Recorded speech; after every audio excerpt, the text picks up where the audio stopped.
Hello दोस्तों, एक बार फिर से आप सभी का हार्दिक अभिनंदन स्वागत करता हूं। बसपा सुप्रीमो इस समय खासी एक्टिव हो चुकी हैं। एक बहुत बड़ी बैठक बसपा सुप्रीमो ने बुलाई है। इस बैठक के क्या मायने हैं, कब बुलाई गई है, क्या कुछ रूपरेखा तैयार की जा रही है, इस पर तो मैं बात करूंगा ही। लेकिन दोस्तों, पिछले कुछ दिनों से बहुत सारी घटनाएं घट रही हैं उत्तर प्रदेश में। आपको याद होगा, दारा सिंह चौहान पर जो घोसी उपचुनाव में बीजेपी के उम्मीदवार हैं, उन पर कल स्याही फेंकी गई थी और आज एक और बड़ी घटना सामने आई। देखिए, इन पर स्याही जो फेंकी गई थी, उसकी पोल खुल गई है। उस पर मैं बात करूंगा। लेकिन आज एक लखनऊ में हैरान कर देने वाली घटना सामने आई दोस्तों। लखनऊ में ओबीसी महासम्मेलन चल रहा था और समाजवादी पार्टी के राष्ट्रीय महासचिव यहां पर स्वामी प्रसाद मौर्य साहब पहुंचे हुए थे। स्वामी प्रसाद मौर्य यहां पर मंच पर मौजूद थे और वहीं से दर्शक दीर्घा से वकील के वेश में आए एक आदमी ने, एक युवक ने उन पर जूता फेंक दिया और इसके बाद हंगामा खड़ा हो गया। लोगों ने उस व्यक्ति को पकड़ लिया। उसके बाद हमलावर की जमकर पिटाई की गई, धुनाई की गई। जा रहा है, ये जो जूता फेंकने वाला व्यक्ति है, इसका नाम आकाश सैनी है। हमलावर की पहचान, जूता फेंकने वाले की पहचान आकाश सैनी के तौर पर हुई है, जो सैनी समाज का बताया जा रहा है, सैनी समाज का कार्यकर्ता बताया जा रहा है। आकाश, हमलावर ने कहा है कि स्वामी प्रसाद मौर्य द्वारा रामचरितमानस का अपमान किया गया, इसीलिए आकाश सैनी ने स्वामी प्रसाद मौर्य पर जूता फेंक दिया। हालांकि समाजवादी पार्टी के कार्यकर्ताओं ने उसकी जमकर पिटाई कर दी, जमकर उसकी सुताई कर दी है। इस बीच इस घटना को लेकर अखिलेश यादव ने अपना बयान दिया। उन्होंने कहा कि जनप्रतिनिधियों को सुरक्षा दी जानी चाहिए। यह घटना बहुत दुखद है और ऐसा नहीं होना चाहिए, क्योंकि वो अपने समाज के मुद्दों को उठाते हैं और वो बड़े नेता हैं। तो अखिलेश यहां साफ तौर पर कह रहे हैं कि वो अपने समाज के मुद्दों को उठाते हैं और वो बड़े नेता हैं। और आपको दोस्तों ये भी याद दिला दूं कि स्वामी प्रसाद मौर्य कभी बीएसपी के कद्दावर नेता हुआ करते थे। बहन जी के बाद बीएसपी में उनका दूसरा नंबर था, लेकिन जब से इन्होंने बीएसपी छोड़ी है, इनकी तो दुर्गति शुरू हो गई है। तो कुल मिलाकर आकाश सैनी को पुलिस ने गिरफ्तार कर लिया है। इस बीच एक आपत्तिजनक बयान आया है ओम प्रकाश राजभर साहब की तरफ से। ओम प्रकाश राजभर जो अभी हाल ही में समाजवादी पार्टी में थे, अब बीजेपी एनडीए के साथ चले गए हैं।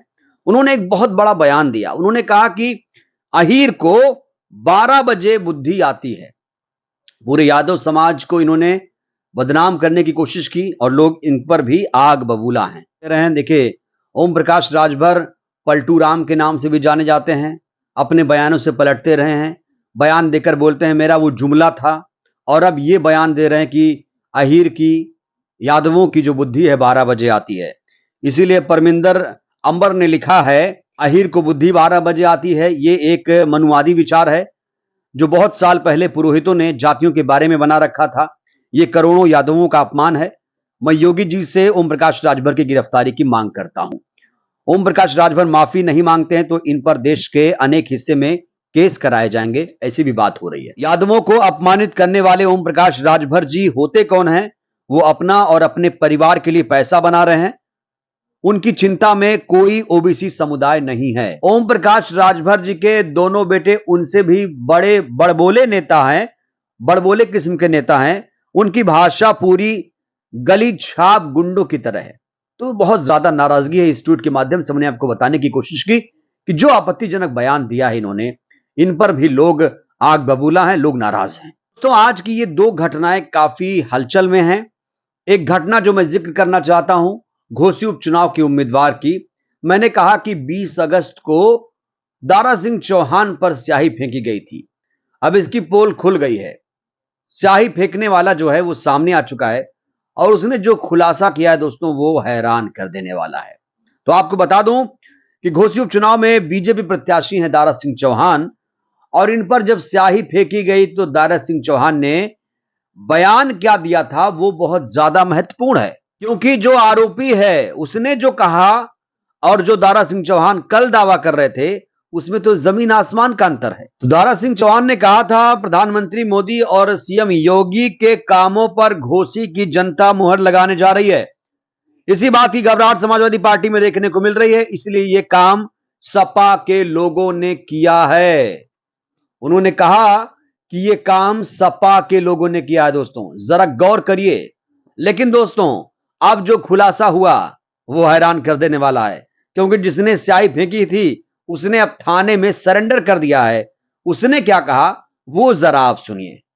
बीजेपी नेता प्रिंस यादव है, वही सब कहे कि तुम लिख दो, हम लोग का चुनाव फंस रहा है। हाँ। इसी वजह से मैंने सीआई। तो सुना आपने, आरोपी कह रहा है कि ये बीजेपी नेता की चाल है, चुनाव फंस रहा था, तुम स्याही जाकर फेंक दो। प्रिंस नाम है उस नेता का, बीजेपी नेता का, उसने ये साजिश की। और दारा सिंह चौहान इतने भोले, वो समाजवादी पार्टी पर आरोप लगा रहे थे, लेकिन अब तीर उल्टा पड़ गया। दोस्तों यही होता है राजनीति में। अब सोचिए कितनी बड़ी यह घटना है। जो हमलावर ने, जो स्याही फेंकने वाला आरोपी, वो क्या कह रहा है, चुनाव फंस रहा है, यानी दारा सिंह चौहान हार रहे हैं वहां से। ऐसा लग रहा है कि बीजेपी ने वहां पर एक सर्वे कर दिया है और दारा सिंह चौहान यहां से हार रहे हैं, स्याही फेंक दो, स्याही फेंक दो, ये जीत जाएंगे। आरोपी के हिसाब से तो यही लगता है। देखिए बसपा घोसी चुनाव नहीं लड़ रही है, अब बसपा का कैंडिडेट नहीं है, इसलिए यहां पर मुकाबला सीधा सीधा हो रहा है। समाजवादी पार्टी के उम्मीदवार सुधाकर सिंह और बीजेपी के उम्मीदवार, जिन पर स्याही फेंकी गई, कालिख पोता गया इनके ऊपर, ये यहां से उम्मीदवार हैं बीजेपी के, और मुकाबला दारा सिंह चौहान और सुधाकर सिंह के बीच है। क्यों? क्योंकि बसपा ने यहां से अपना उम्मीदवार नहीं उतारा। और दोस्तों देखिए, आप ये भी जान लीजिए कि घोसी उपचुनाव जो है बहुत महत्वपूर्ण चुनाव है। यहां पर 5 सितंबर को वोटिंग होगी, 8 सितंबर को नतीजे आ जाएंगे। और दोस्तों घोसी चुनाव में भले ही बसपा ने अपना उम्मीदवार ना उतारा हो, लेकिन घोसी उपचुनाव पर बसपा सुप्रीमो की नजर है, वो लगातार नजर रख रही हैं। जो भी गतिविधियां, राजनीतिक गतिविधियां देश में हो रही हैं, बसपा सुप्रीमो उस पर बारीकी से नजर रख रही है। और दोस्तों एक बहुत बड़ी बैठक होने जा रही है। बसपा सुप्रीमो दिल्ली से लखनऊ आई हैं और लखनऊ में एक बहुत बड़ी बैठक बसपा की होने जा रही है। कहा जा रहा है कि 23 अगस्त को यह बैठक लखनऊ में होगी। अब बड़ा सवाल यह है कि इस बैठक के मायने क्या हैं? क्यों बसपा सुप्रीमो 23 अगस्त को यह बैठक बुला रही हैं? मायने तो बहुत सारे हैं। तो दोस्तों इसका एक मतलब है घोसी उपचुनाव, क्योंकि घोसी उपचुनाव से पहले समीक्षा बैठक क्यों बुलानी पड़ रही है, यह भी बड़ा सवाल है। ऐसे में एक कारण घोसी उपचुनाव भी है, क्योंकि बसपा ने भले ही उम्मीदवार ना उतारा हो, लेकिन नजर जरूर है घोसी चुनाव पर। देखिए दोस्तों, दिल्ली से बसपा सुप्रीमो लखनऊ आई हैं, तो जाहिर तौर पर यह पहली बड़ी बैठक मानी जा रही है।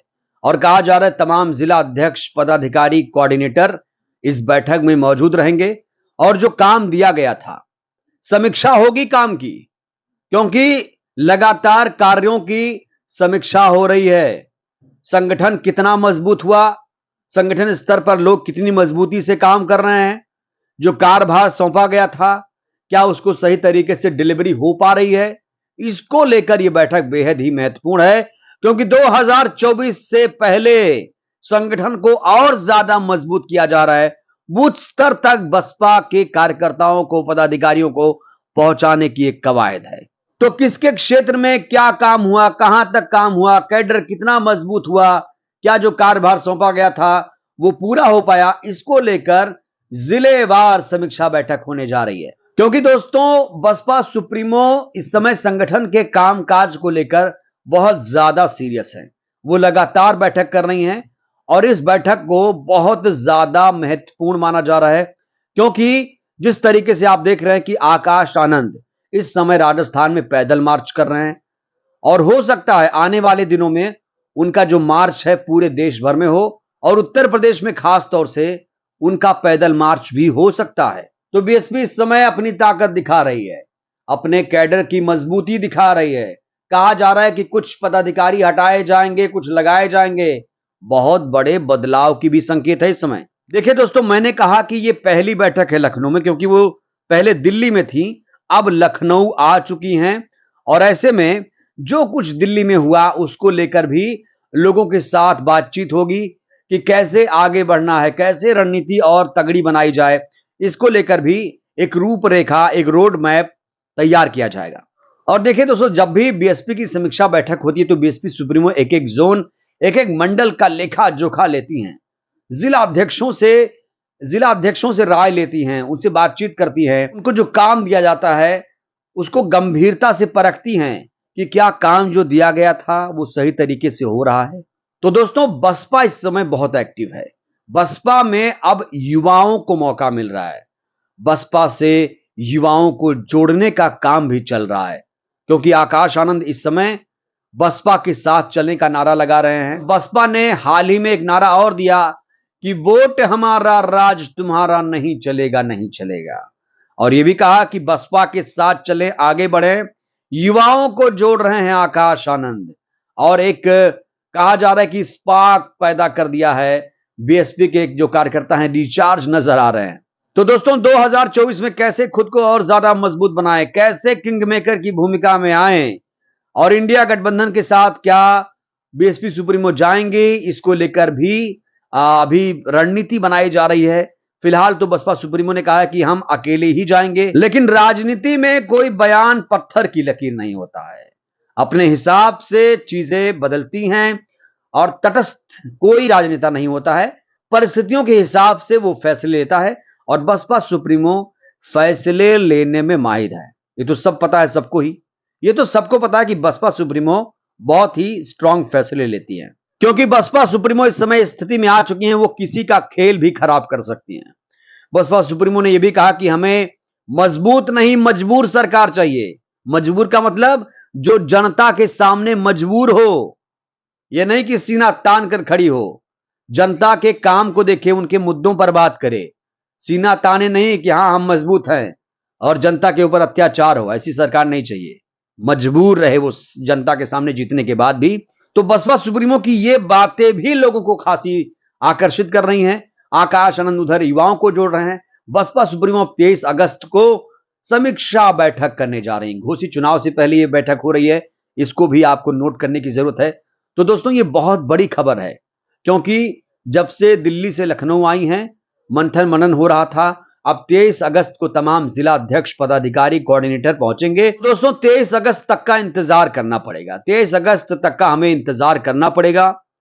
23 अगस्त को क्या कुछ होता है वो मैं आपको इसी देसी टीवी भारत पर बताऊंगा। 23 तारीख को शाम को ही बताऊंगा, क्योंकि आपको इस तरह की खबरें यहां देखने को मिलती हैं, खासतौर से क्योंकि गोदी मीडिया जो नहीं दिखा रहा है, हमारी जिम्मेदारी बढ़ जाती है कि हम वो खबरें दिखाएं जिस पर गोदी मीडिया, गोदी अखबार, टीवी बात नहीं करना चाहते हैं। तो दोस्तों, इस वीडियो में फिलहाल के लिए इतना ही। आपको क्या लगता है, क्या बसपा सुप्रीमो जिस तरीके से रणनीति बना रही हैं 24 में कामयाब होगी? और जिस तरीके से घोषित चुनाव में स्याही फेंकी जा रही है और स्वामी प्रसाद मौर्य पर जूता फेंका जा रहा है, यह किस तरह की राजनीति है? इस पर आपकी क्या राय है? अपनी राय आप जरूर दीजिएगा, हमें आपकी राय का इंतजार रहेगा। वीडियो में फिलहाल के लिए बस इतना ही। आप वीडियो को लाइक करिए, चैनल को सब्सक्राइब करिए, जन जन तक पहुंचाइए, जिससे बहुजन समाज जागरूक हो। जय भीम, जय भारत, जय संविधान।